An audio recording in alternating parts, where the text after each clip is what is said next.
and Innovation, also served as an ambassador of Hungary to the United Kingdom between 2011-2014. He is going to be in conversation about innovation with my colleague and news editor, Devika Chopra. Round of applause, everyone.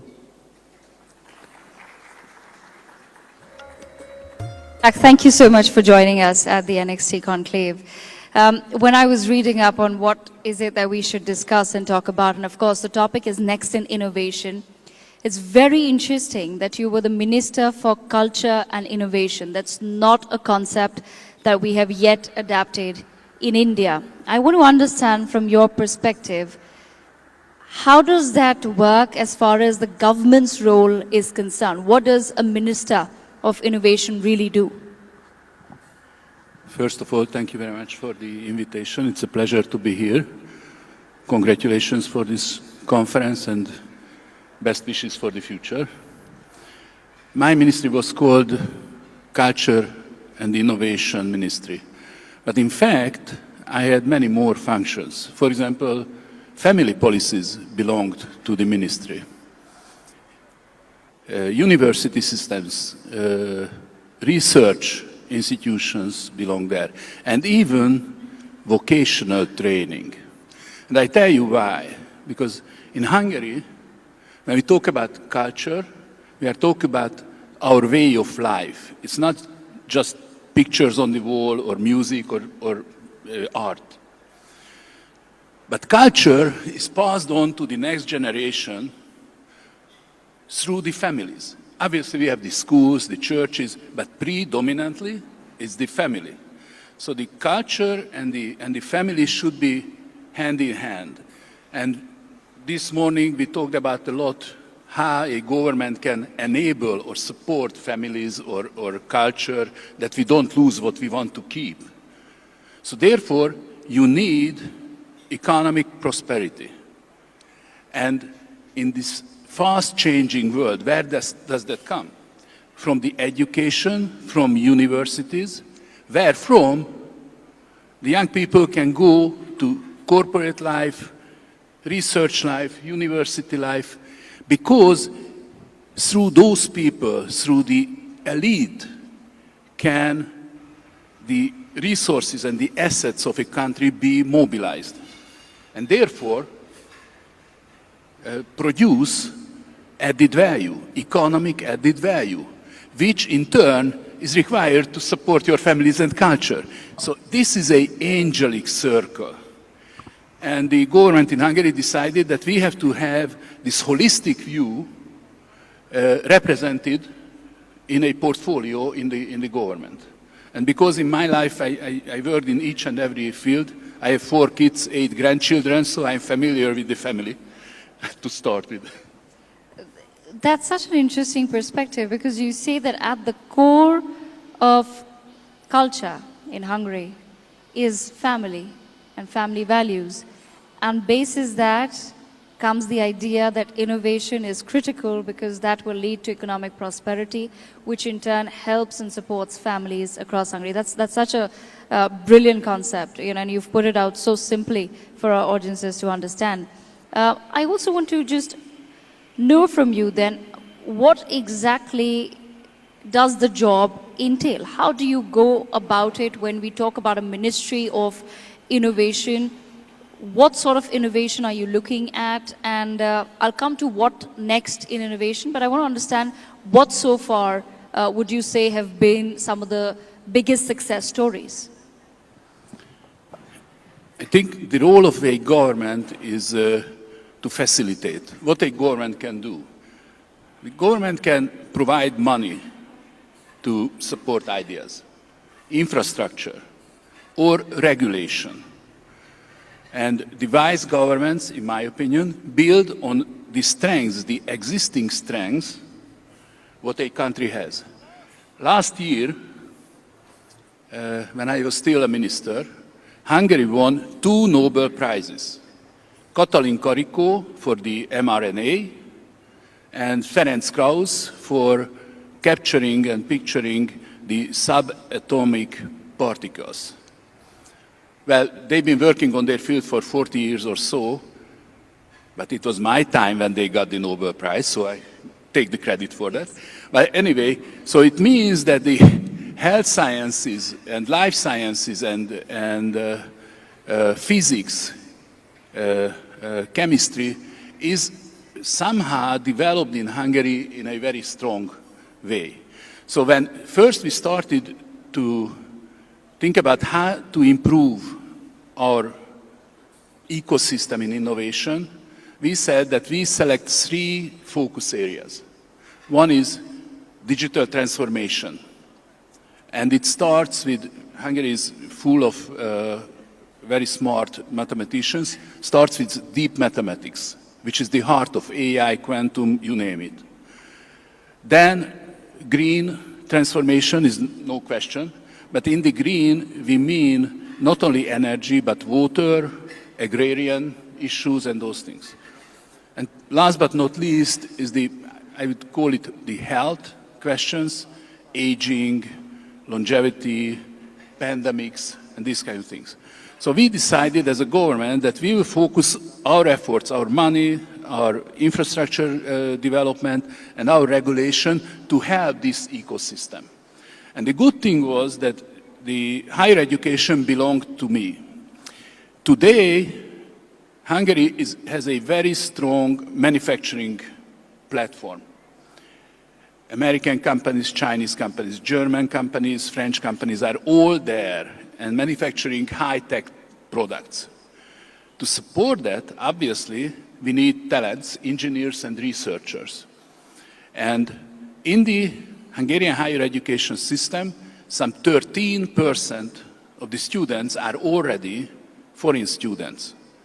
That's in the top 15 countries in the world, out of the, say, UN 200 countries. While Hungary's size is 95th in population or territory. So we are punching above our weight. But our goal is that by 2030, we will increase this number to 20% plus. Because if you want to develop a strong manufacturing base, you have to have a knowledge base. You have to nurture and develop those engineers and those experts who will be able to work there. Not necessarily just on research. The research ecosystem is important. What we did, that all government money, any penny that is spent on innovation, will be spent on projects where clearly demonstrated that there is a cooperation, association between the corporate sector, research institutes, and universities. Because the university students should see corporate guys walking on the corridors and researchers.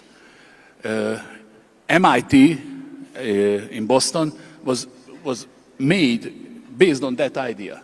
So this, focusing on fields, focusing the money to follow the policies, and I would say over the years, and obviously my predecessors, this is a new ministry, but there was Ministry for Innovation, the number of patents, publications grew significantly. So there is a response. We are far away. Just to give you some European numbers, in Europe, the best innovators spend some 3% of their GDP on innovation.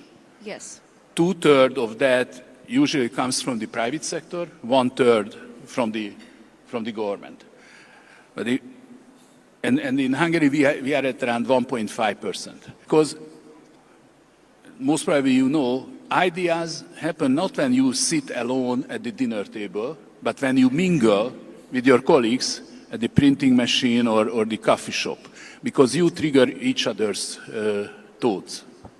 Mr. Csak, so if I were to summarize it, what I understand is that there is would you say that there's an equal focus that's required on both building the knowledge base as well as having in-house or rather, talent within your country that can convert that knowledge into manufacturing units? If you were to say, to any country, give your opinion or suggestion, what is the weightage that you would give to each of those aspects? How much should a country focus on knowledge and R&D, and how much should one focus on setting up those manufacturing units and other factories and in making infrastructure that actually invites companies from abroad? Rather than answering how we do it, this morning we heard the former Canadian Prime Minister, and he talked about China's rise, both in manufacturing and in research and innovation. Because the two goes hand in hand. If you look at President Trump's speeches, what he says that in the US, they have to somehow reestablish the American manufacturing base. I have my doubts because the skilled workers are not there, and there are many questions around that. But the US clearly is a leader in innovation and research. Yes. But if you don't have then the application in manufacturing, that you won't have a balance. Now, in Hungary, we woke up, I would say, 15, 20 years ago, and we said that, okay, it's not fancy to have factories, and these are very modern factories, by the way. It's not fancy, but if we want to support the research and create room for the research, we need manufacturing. And we started inviting manufacturing corporations.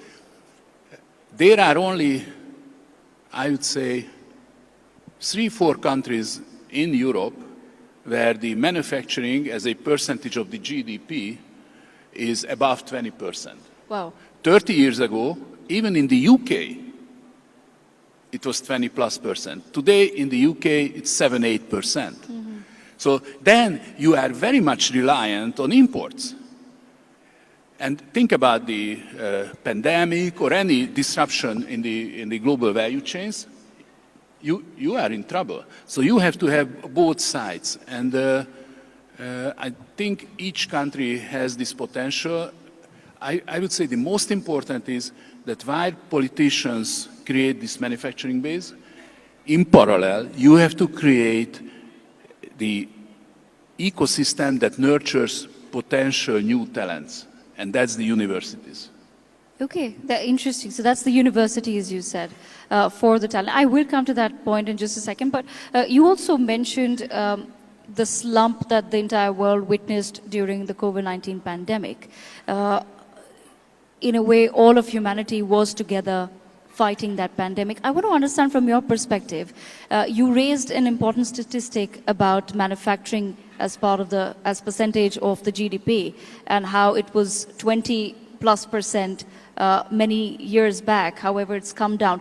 Do you feel that was the reason why several European nations have actually been facing the economic slump ever since COVID-19 happened, because they didn't give enough emphasis to both the pillars, as you've mentioned, to manufacturing as well as knowledge and R&D?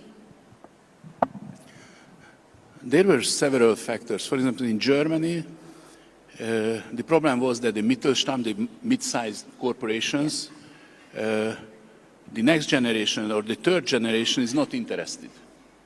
So they are selling, and most probably the buyers just buy the market and shut down the thing. I think the most critical issue was that in Europe, many people fell in love with the green transition. Yeah. Yes. So that meant that manufacturing, and from the US as well, manufacturing went to China and other places. But if you think about in China, the energy production, I would say 80% is from coal. Pretty dirty. While in Europe, it's natural gas or nuclear or that kind of stuff. So when we relocated the manufacturing, we actually worsened the global atmosphere. So, and plus the social problems that local people lost their jobs, tax revenue dropped. So there is a chain of reaction or effect in it. I think we are in India, and we Hungarians, we came from Asia, and we are very proud of that. We think about kind of balances, and each country has to have his or own balance. And India is a special case because you are at this stage of your development where you can make decisions. Yes. And you have the economic growth to support the government to create an innovation and culture ministry and focus on creating the potential, both in manufacturing and in education, higher education in particular. Very interesting, and I want you to help elaborate on that aspect as well. So what role do you think India would perhaps play as far as innovation is concerned in the coming decade, in your experience or in your understanding of where India stands today? I think the most important thing is association, corporations, research institutes, universities, and governments. But now, thanks God, we are not living in a world where each country is a closed entity. India is in the best position because you have many people who studied in the UK, Europe. We have many Indian students in Hungary as well, US. So I think India is uniquely positioned to be a center of global cooperation. In Singapore, for example, the National University of Singapore 15 years ago or so established a new institute called CREATE. And that was an institute which the role is to invite world-class universities to Singapore to work together with Singaporean researchers. Okay. So Stanford and Munich Technology University and others are there. And that's where you can play a role. I visited Bangalore, the Technical University and the Indian Institute of Advanced Studies. You have huge potential and you have the people who understand the world. Now the question is whether you can bring projects here. Mm-hmm. And you can bring people to live here to see for themselves. For example, I, as a minister, I established kind of scholarships, 3 to 5 years. You can bring your whole family to Hungary and work together with Hungarian researchers, and not only Hungarian researchers, and corporations. Again, association, ecosystem. So, Ms. Csak, we were earlier discussing about this aspect of collaboration, and we were talking about innovation for humanity as a whole. You've elaborated on India's role, but if you were to advise the Indian government a little bit more on what would it possibly take to take that collaboration forward, what would your advice be? My background is economics and sociology, and I believe in institutions and incentives. Mm-hmm. So, for example, when a government spends money on supporting research or development, the condition should be that corporations, universities, and research institutes are involved. And this is not a new model. It's in the US, if you look at the NASA or the Pentagon, they do the same. It's fascinating what can happen when corporate guys, university professors, students, and researchers meet. And first, it was very hard because it was like silos. People don't want to, this is my piece of cake, so don't touch it. I think those countries who are the quickest in breaking down or pulling down those walls or silos will be most successful. And again, just as we did, you have to look back and see where India has been successful anyway, where you have schools of knowledge or or champions of things. I used to work with Tata Group, Jamshedpur, you know, that's Yes. a 150 years old story. And what a story. In 2000, the company was $10 billion market cap, and now 100 plus. So the whole world is for you. Yes. Mr. Csak, you also raised a very pertinent point earlier when you gave the example of moving the manufacturing hubs to China, where initially the idea was to focus on green energy, but the whole point of green energy is to obviously not then expend electricity which is based on coal. How does then the world, or how does Hungary perhaps strike the balance between in this sort of a situation where you definitely want to innovate, but you end up in a situation where the innovation, as you mentioned, could possibly be hampering the world more? How does one strike that balance? I don't think that there is an answer for that, because luckily these developments happen based upon the actions of many countries and many people.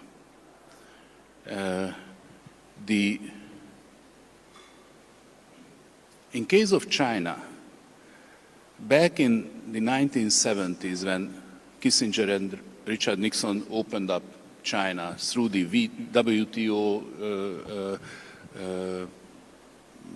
joining China and recently, what happened that China first was obviously a copycat. And then, as they successfully elevated the poor parts of this society, there was a growing domestic demand. And by size, it was very lucrative. So therefore, Chinese entrepreneurs started producing in the digital sphere to the cars and anything in between. And now, what you see that many Western companies, Buick, Volkswagen, BMW, they are not competitive on the Chinese market. BYD and the others are coming, and Huawei. And the Chinese did an interesting thing, because they, while, for example, in the US, the AI and the digital products were focused rather on the household consumption, your phones and the apps on it. And for example, for the big American companies, 80% of the revenue comes from that market, Meta and others. In China, 80% comes from corporate markets, which means automation. We are lagging behind. There is a Swedish company, Ericsson. Ericsson established only 4 years ago a task force, a global task force for corporate solutions of 5G and automation. So we are lagging behind in terms of thinking. But in my opinion, competition is good because it wakes you up. We will see what's going to happen in the US. How to turn that country a place where the FDI is coming in rather than going out. And in that sense, Asia, India, Indonesia, Philippines, Vietnam, these countries are, I think, will show their teeth in this competition. At this stage, Vietnam and other places, Thailand, they accommodate Chinese investment to pass by the American sanctions, but that means that the knowledge will be there. The wage will be earned by people. That means that they will have demand.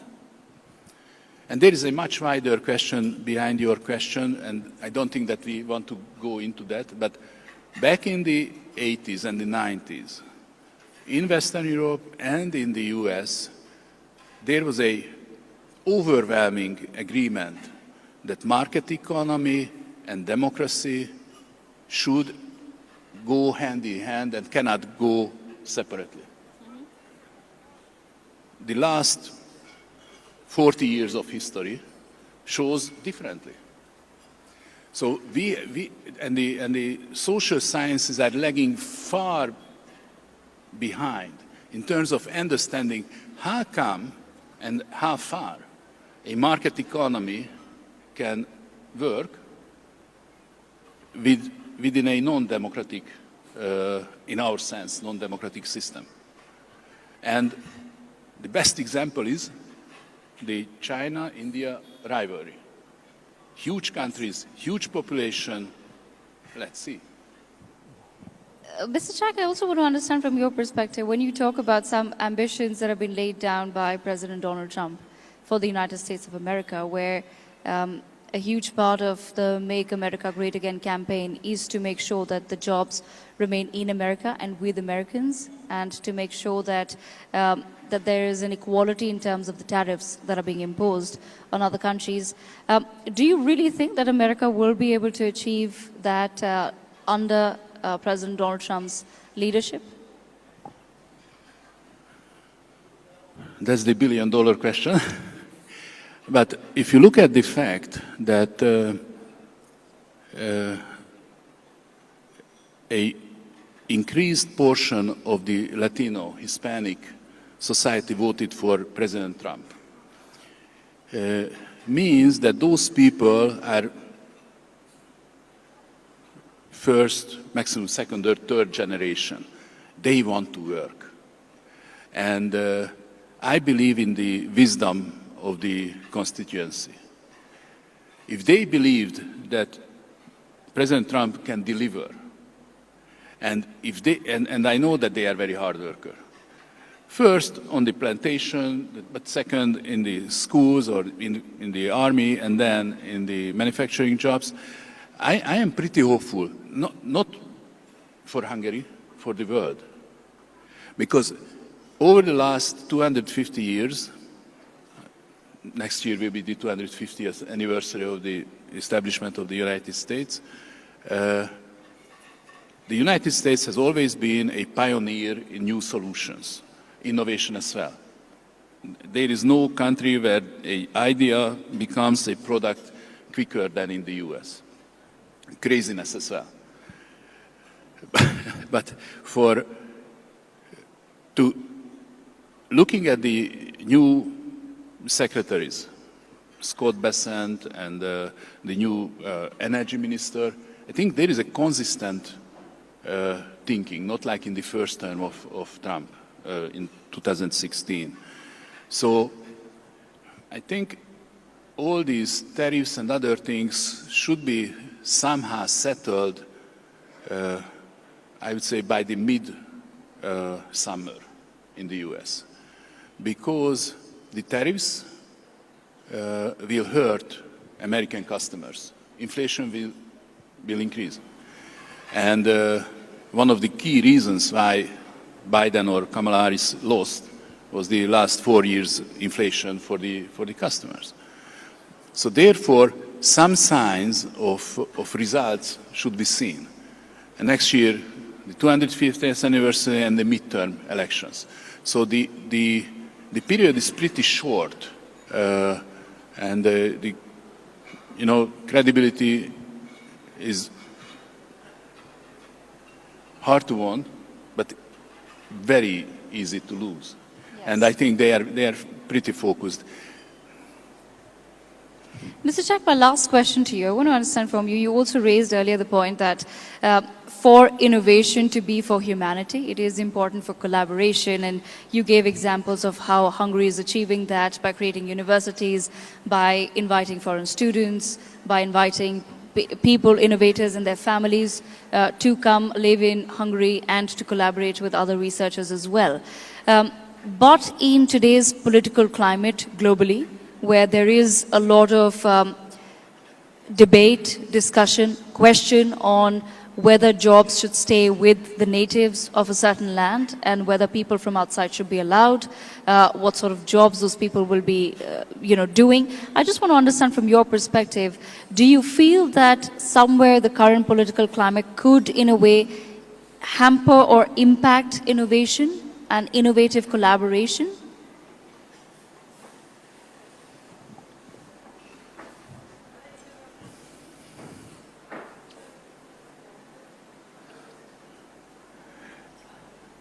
I would say at the top notch of research, I don't really see problems in international cooperation and, Okay. and exchange of people. The question will be, where will be the demarcation, and whether geographically or fields.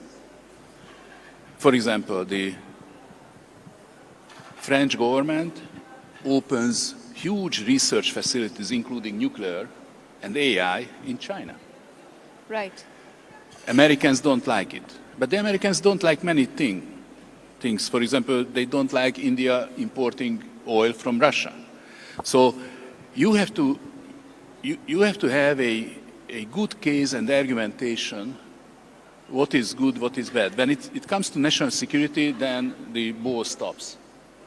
And the smaller countries like Hungary, we believe we cannot survive in a world that is cut into parts. We have always been in the center of people's movement, north, south, east, west. So this is our interest. We want to be a place of connection. For us, if there is a very strong demarcation, that means that Hungary might become periphery, as we were in the Cold War. But if there is a global decoupling, so to say, then India's potential will be crippled as well. So this is why I'm saying, I told it to a reporter, that India has not only economically, scientifically and intellectually, but politically has a very significant role in the world. Because if my Prime Minister talks to President Trump and they are good friends, a country of 10 million talks. If a country of 1.5 billion talks, that usually being heard. So that's my advice, that India is a 5,000 plus years old culture. Proud and full of experiences. And I'm not saying that you are shy because you've been performing in the international diplomacy and other fields greatly, but the world needs you. Okay. Well, Mr. Csak, that's all the time that we have for this wonderful conversation.